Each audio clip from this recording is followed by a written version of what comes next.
Bonjour, ici Message Lumière de la famille Myriam.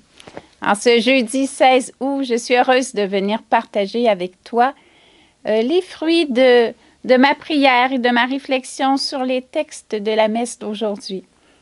Je me suis arrêtée beaucoup dans la lecture d'Ézéchiel au chapitre 16. C'est la fin du chapitre 16. Et dans la Bible de Jérusalem, on dit que le chapitre 16, c'est l'histoire symbolique d'Israël. On voit que le peuple n'a pas été fidèle à l'alliance. On sait que c'est un peuple choisi à qui Dieu a donné les tables d'alliance.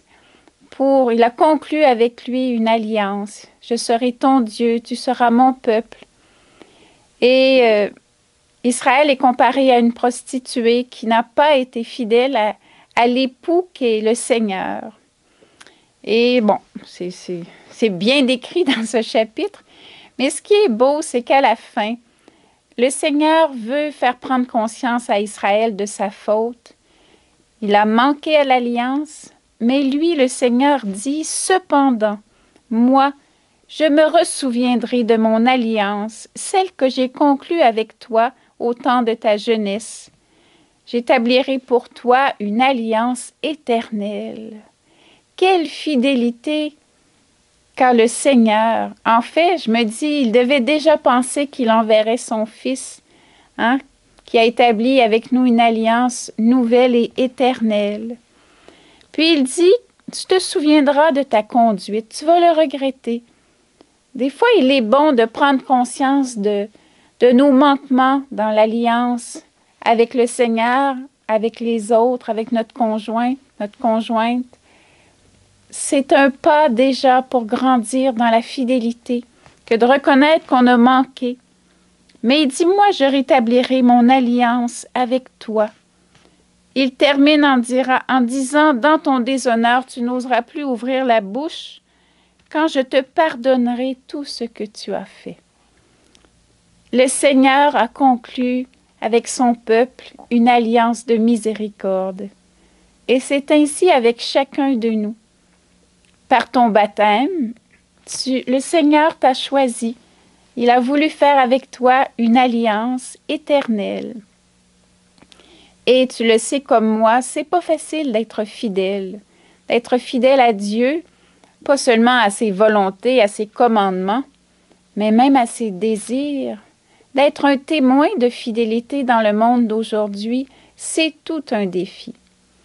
En fait, je pense que c'est impossible sans la grâce de Dieu. Et d'ailleurs, dans la prière d'ouverture, c'est ce qu'on demande. On dit « Sois favorable à nos appels, puisque, mortels et fragiles, nous ne pouvons rien sans toi.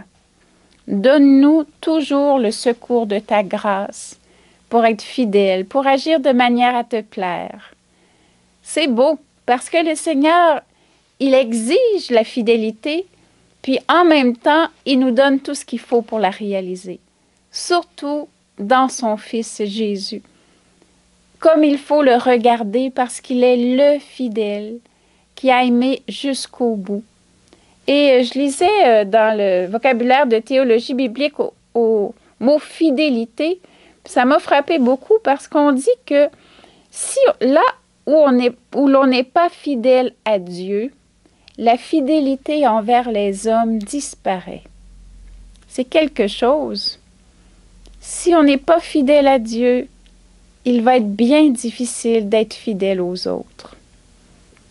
Alors, comment être fidèle? Comment trouver des moyens pour rester dans l'alliance? Jésus a dit « Demeurez en moi comme moi en vous ». Bien, je te partage mes interpellations. La première chose, faire mémoire. Il dit, tu te souviendras, me rappeler pas seulement mes manquements, mais surtout l'action miséricordieuse du Seigneur dans ta vie, dans ma vie. Faire mémoire, au moins une fois par jour, puis je dirais plus que ça, me rappeler comment le Seigneur a été bon pour moi. Souvent dans des situations où je ne le méritais pas, il m'a manifesté sa bonté, sa providence. Me souvenir de sa bonté. Apprendre aussi à reconnaître ma faute l'identifier, la donner à la miséricorde, au sacrement du pardon pour y trouver une force nouvelle et la regretter. Dire oui, c'est vrai, j'ai manqué. Le dire au Seigneur, mais le dire aussi envers nos frères, à nos frères. Quand on a manqué, humblement, l'avouer et recommencer. Recommencer dans l'humilité. C'est tellement un chemin de liberté et de joie. C'est vrai pour nos relations avec le Seigneur, mais c'est vrai aussi dans nos relations avec les autres. Puis je me disais, il faut prendre soin de nos liens d'alliance en étant attentif, en ayant une qualité de présence plus. Moi, je m'occupe des plantes ici à Bécomo, puis je vois comment il faut que je sois attentive. Il ne faut pas trop les arroser, mais il ne faut pas que je les néglige non plus. Ils sèchent. Il ne faut pas être trop dans le soleil. Il faut leur donner le bon climat. Il faut savoir mettre de l'engrais quand il le faut. Les soigner. Je me disais, la fidélité à Dieu, c'est la même chose. Il faut que je sois attentive dans les petites choses du quotidien. Comment être là où il m'attend. Faire ce qu'il me demande. Ça crée une paix intérieure, puis une joie aussi, parce que je suis libre. Je suis libre de faire ce qui me tente quand je veux, comme je veux, ou d'être attentive à l'Esprit Saint. D'être attentive à ce que, à travers mon devoir d'État, les événements, les personnes, ce qu'il attend de moi, dans une grande qualité de présence, d'écoute. Sœur Jeanne, notre fondatrice, pour elle, la fidélité, c'était très important. Même la fidélité jusqu'à la docilité à l'Esprit Saint. Puis, elle nous parlait souvent de la ferveur, mais beaucoup d'intensité, d'amour dans les petites choses du moment présent. C'est important, il faut en demander la grâce. Alors aujourd'hui, c'est ce que je veux demander avec toi, cette qualité de présence, ce désir d'être fidèle au Seigneur, pour que l'alliance, on goûte la joie de l'alliance. En fait, on est fait pour la communion avec le Seigneur, puis la communion entre nous. Puis c'est dans les petites choses que cela se tisse, que les liens se tissent, que l'alliance dure et on trouve notre joie dans la fidélité parce qu'on est fait pour cela. On est fait à l'image de Dieu. Et on pourra s'émerveiller ensuite avec le cantique d'aujourd'hui dans Isaïe au chapitre 12 en disant « Voici le Dieu qui me sauve de mes infidélités. J'ai confiance, je n'ai plus de crainte. Il va m'aider à être fidèle aujourd'hui. Ma force et mon chant, c'est le Seigneur. Il est pour moi le salut, la guérison. Je compte sur lui, non pas sur mes propres forces.